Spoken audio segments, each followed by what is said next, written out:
Good morning, শুভ সকাল। আজ বৃহস্পতিবার, ঘড়ির কাঁটা ওই 10টার ঘরে।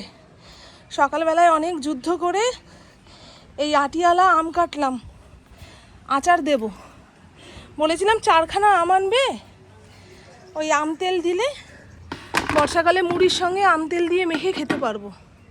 দেখুন না, পুরো বাজার ধরে নিয়ে চলে এসছে। শুধু এই কটা না, আরও আছে, আর কাটবো না। যতটা লাগবে ততটুকু কেটেছি, বাদ বাকি আম কী করবে সে উনি বুঝবে। আর অফিসের ছেলেটাকে বললাম একখানা ছোট কাচের বয়াম দিয়ে যেতে।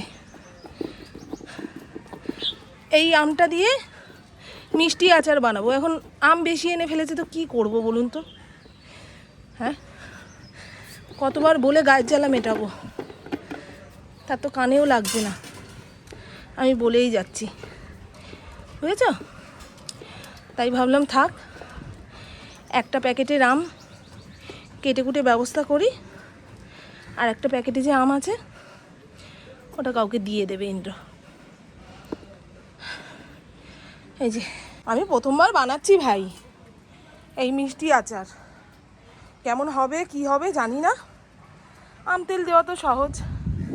চলুন, গনগনে রোদ উঠেছে, আরে পায়ের নিচ পুড়ে যাচ্ছে। আমি রোদ্দুরে দিয়ে গেলাম, ইন্দ্র বিকেলে যখন গাছে জল দিতে আসবে তখন আমটা নাবিয়ে নেবে। লেবুও পেকে গেছে। এ মা, এই দেখো, আমি কিন্তু ছিঁড়িনি, আপনারাই প্রমাণ, আমি কিন্তু ছিঁড়িনি। এই একটুখানি ধরতে না ধরতেই হাতে চলে আসলো। এই দেখো, লেবু পড়ে যাচ্ছে সব। লেবু গাছের নিচে কতগুলো লেবু পাইলাম।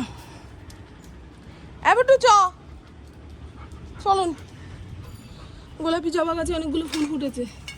আজ তো বৃহস্পতিবার, কেনা ফুল দিয়ে পুজো হবে বলে আর গাছের ফুলে হাত পড়েনি। চলো।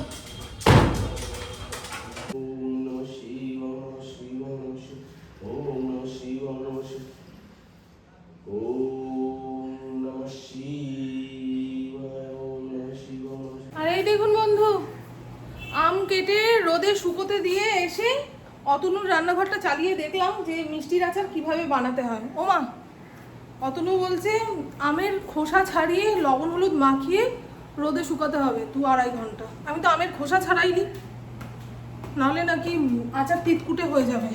এখন সেই খোসা ফেলতে যাচ্ছি, আর এখানে লবণ হলুদ নিয়ে নিয়েছি, আমের গায়ে লবণ হলুদ মাখাবো। বুঝেছেন? কোনো বিষয়ে জানা না থাকলে সেটা জেনে নিয়ে তারপরে করো। এই যে একটা কাজে 2 খাটনি। ইন্দ্রকে অনেক বকাঝকা করলাম যে জানো, পুরুষ মানুষের বাজারের ব্যাগ দেখে ধারণা করা যায় সেই মানুষটা তার বউকে কতটা ভালোবাসে না বাসে। অধিক পরিমাণে যে পুরুষ মানুষ বাজার করে তারা ভাববেন তার স্ত্রীকে রান্নাঘরের বাইরে বেরোতেই দিতে চায় না। রান্নাঘরের বাইরে যে একটা আলাদা জগৎ আছে সেই পুরুষ মানুষ চায় না, ওটা দেখার দরকার নেই। আমি যা বাজার পাট এনেছি সেগুলো সারাদিন ধরে রাধো বারো আমরা খাই। তবে এই ছড়ানো ট্রেটার মধ্যে দিয়েছি, 2-2.5 ঘন্টাও লাগবে না আম শুকাতে। বেশি শুকালে আবার গুড়ের আচার বানাবো তো, গুড়টা ভেতরে ঢুকবে না, মিষ্টি মিষ্টি হবে না আমটা। তাই একদম অল্প শুকিয়ে নিচে নিয়ে যাব। এখানে বসে কাটি। হ্যাঁ, কাল রাতেই যদি এই মিষ্টি আচারের রেসিপিটা দেখে নিতাম ভালো হতো। সকালে উঠেই আম কাটতে বসেছি, জানো, জামা কাপড়টা ছেড়ে বাসি কাপড়ে, তারপরে অসুচি কাপড়ে আচার ধরলে আচার নষ্ট হয়ে যায়, থাকে না। খুব নিয়ম নিষ্ঠা করে আচার কাসুন্দি বানাতে হয়। এই আমরা ছোটোবেলা থেকে শুনে এসেছি, বড়ি নাহলে রাখা যায় না। দেখেছেন লবণটা এই আমের গায়ে পড়লো সঙ্গে সঙ্গে কেমন জল ছাড়ছে। রোদটা ভালোভাবে উঠুক, এক রোদেই আম আচারের জন্য তৈরি হয়ে যাবে। আর এটার গায়ে লবণ হলুদ মাখিয়ে দিই, বুঝছো, এনেছি যখন। শরীরে কত তেল, রোদে বসে আমের গায়ে লবণ হলুদ মাখাচ্ছি। বলো বন্ধু। এর আগের দিনের ভিডিওতে কোনো এক বন্ধু কমেন্ট করেছিলেন যে আমি বাসি কাজ কখন করি। বাসি কাজ বলতে কি বোঝালেন বন্ধু? আমি তো রান্নাঘর রাতেই পরিষ্কার করে রাখি, সকালে উঠে শুধু ঘর দুয়ার মোছা। আমার বাসন মাজার লোক আছে, বাড়ির এই সাইডটা সুভাষদা পরিষ্কার করে দিয়ে যায়, আর কলপাড়ের যে রাস্তাটা সেটা ইন্দ্র ভালো করে ধুয়ে পরিষ্কার করে রেখে যায়। আর বাসি কাজ কি থাকলো? উঠোন ঝাড় দেওয়া। আমার উঠোন নেই গো, সামনের রাস্তাটুকু সুভাষদাই ঝাড় দিয়ে দেয়, বেশ। বাসি কাজ আমি রাতে অনেক কাজ সেরে রাখি গো। আমার সকালে উঠে ওই হুড়ুম দুরুম করে কাজ শুরু করা যায় না, করতে পারি না। আরে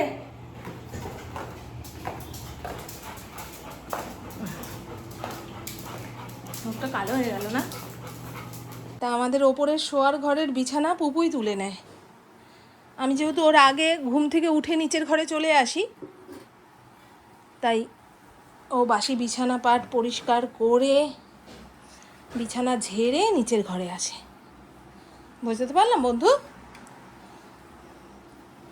এরপরে আর বাসি কাজ কিছু নেই, সব টাটকা কাজ। রান্না বান্না, ঘর ঝাড় দেওয়া। আর নিচের ঘর তো প্রত্যেক দিন মুছি, ওপরের ঘর প্রত্যেক দিন না মুছলেও আমার চলে, কারণ ওই ঘরে যাতায়াত খুবই কম। ওপরের ঘরের কথা বলছি। সব ঘুম থেকে উঠে নিচের ঘরে চলে আসি, আবার রাতে ঘুমোতে যাই, তাহলে ওই ঘর তো ময়লা হয়ই না আমার। সপ্তাহে 2 দিন মুছলেই এনাফ, সোমবার আর শুক্রবার। আর ঠাকুরের জায়গাটা প্রত্যেক দিন মুছে রেখে আসি, ইন্দ্র ঠাকুর পুজো দিয়ে নেয়। বুঝতে পেরেছি বন্ধু? চলো, আমার পায়ের নিচটা কাদা কাদা কাদা কাদা, দেখুন না। ছাদ থেকে খালি পায়ে ঘুরে আসলেই ভেজা মাটিতে পা রাখবো, একদম মা লক্ষ্মীর পায়ের ছাপ।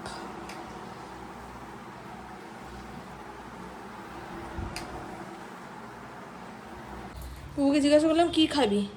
কালকের ভাত আছে, একটু আলু ভাজা করে পান্তা ভাতের মতন মেখে দেবো। বলে না, পেটটা গন্ডগোল করছে। হ্যাঁ তাহলে আম খা, দাও।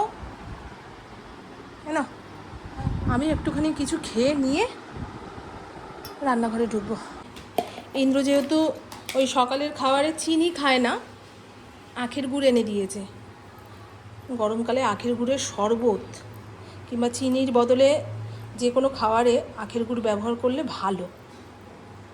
ফ্রিজে রেখেছি, গরমে যদি নষ্ট হয়ে যায়। হয়েছে? চলো, আর কিচ্ছু লাগবে না আমার।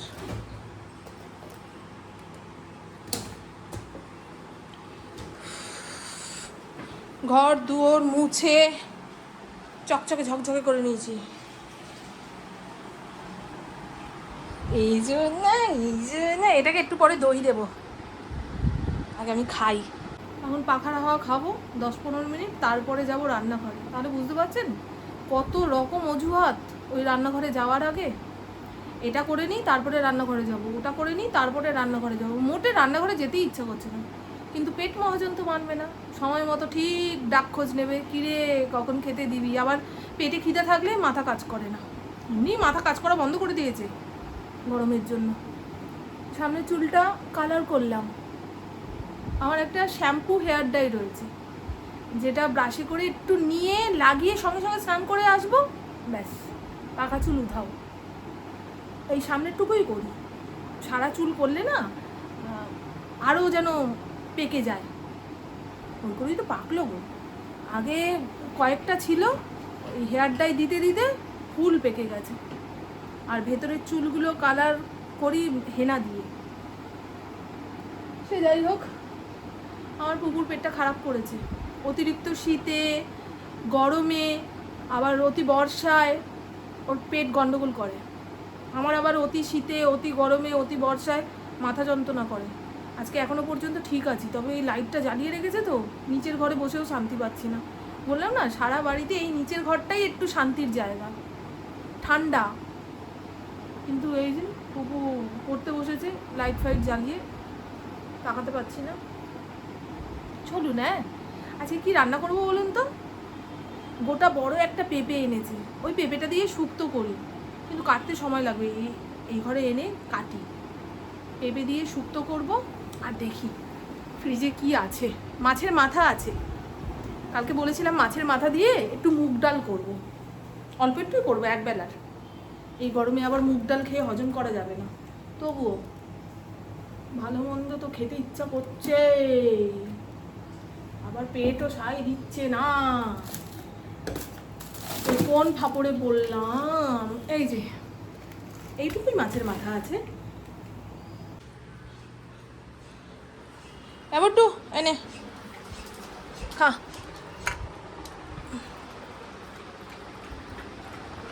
আর এই যে পেঁপে নিয়ে এসছি, এই বেগুনটা চাকচাক করে ভাজবো, খাও, খেয়ে নাও।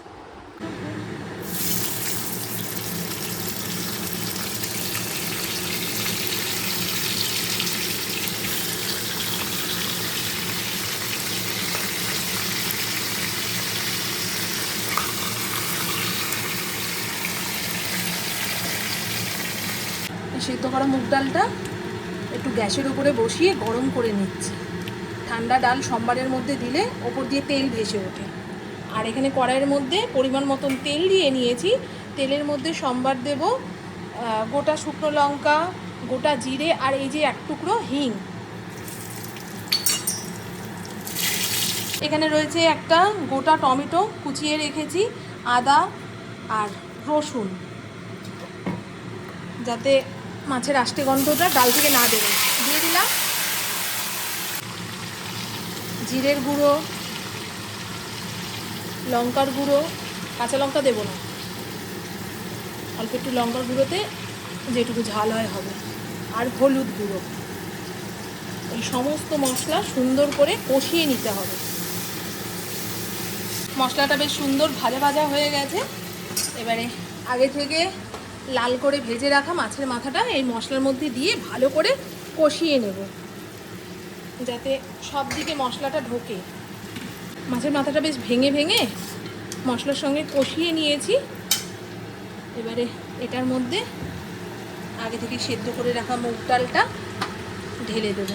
টকবক করে ফুটে যাওয়ার পরে ঘি গরম মশলা দিয়ে নামিয়ে ফেললেই হয়ে যাবে মাছের মাথা দিয়ে মুগের ডাল। দেখেছেন, আর একটু পরে নামালে নিচ দিয়ে ধরে যেত, হয়ে যেত মাছের মাথা দিয়ে মুগ ডাল খাওয়া, বেরিয়ে যেত।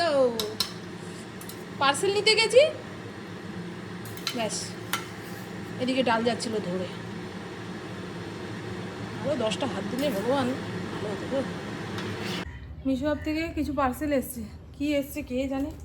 হরিণ যা চিৎকার, আসলে ছেলেগুলো হেলমেট মাথায় দিয়ে আসে তো আরও বেশি চিৎকার করে। শীতকালে মানুষের মাথায় হনুমান টুপি দেখলে, তারপর জ্যাকেটের ওই টুপি মাথায় দিতে দেখলে, মাথায় হেলমেট দেখলে আমার হরিণ যে কী উৎপাত করে, ঘেউ ঘেউ ঘেউ ঘেউ করে মাথা যন্ত্রণা ধরিয়ে দিল। এই যে রান্নার পরের বাসনগুলো ধুয়ে উপর দিয়ে দিয়েছি। আমার বাসন কোসন না বললে কেউ বুঝতেই পারবে না যে এটা এঁঠো বাসন, সব এঁঠো ধুয়ে তারপরে উপর দিই। সুজাতা নিজেও বলে, বৌদি আপনার বাড়িতে বাসন মেজে খুব শান্তি, একটু এঁঠো লেগে থাকে না। তেল কাজটা ব্যাপারটা তো ওকে মেজে তুলতে হবে। রান্নাঘরও যেটুকু পেরেছি সাপটে নিয়েছি, এর থেকে ভালো করে মুছতে গেলে অনেকটা সময় লাগবে। আমি আর সময় দিতে পারছি না, মাথা ঘুরে পড়ে থাকবো। এই রান্না বাড়া কে খাবে বলুন তো, যদি মাথা ঘুরে মরে থাকি। দেখিয়ে দিই, হ্যাঁ ও বললো শিগগিরই এসিটা চালা, হরিণকে ঘরে নে। খুব শর্টকাটে রান্না করেছি, তবে স্বাদের রান্না। বেগুন ভাজা, এই হলো পেঁপে দিয়ে ঘন্ট, ঝোল ঝোল রাখলে এটাকেই শুক্তো বলে চালাতাম। আমার কাছে কালো জিরা আর রাঁধুনি গুঁড়ো করে একটা মশলা বানানো রয়েছে, সেটা শুক্তো কিংবা এরকম মাখো মাখো ঘন্টর মধ্যে দিলে খুব ভালো গন্ধ বেরোয়। আপনাদের সঙ্গে একদিন শেয়ার করব। প্রথমবার নিজে ব্যবহার করলে সেটাতে যদি ভালো মনে হয় তারপরেই আপনাদের সঙ্গে আমি শেয়ার করি। আর এই হলো মাছের মাথা দিয়ে ঘন ঘন মুগ ডাল, কি কেমন হয়েছে বলুন তো? এর সঙ্গে একটু আলুর চিপস কিংবা বেগুনি হলে দারুণ লাগতো। বাবা, বেগুনি তো গরম খেতে হবে, ঠান্ডা হয়ে গেলে বেগুনি আর কি, তাই না? সেই জন্য বেগুন ভাজা দিয়েই খাবে। রাঁধুনি অস্থির হয়ে গেছে এইটুকু রান্না করতে করতে। খাওয়ার লোকেদের তো বুঝতে হবে না। কি দেবো বলুন তো? এটা দিয়ে চাপা দিই বেগুন ভাজাটা।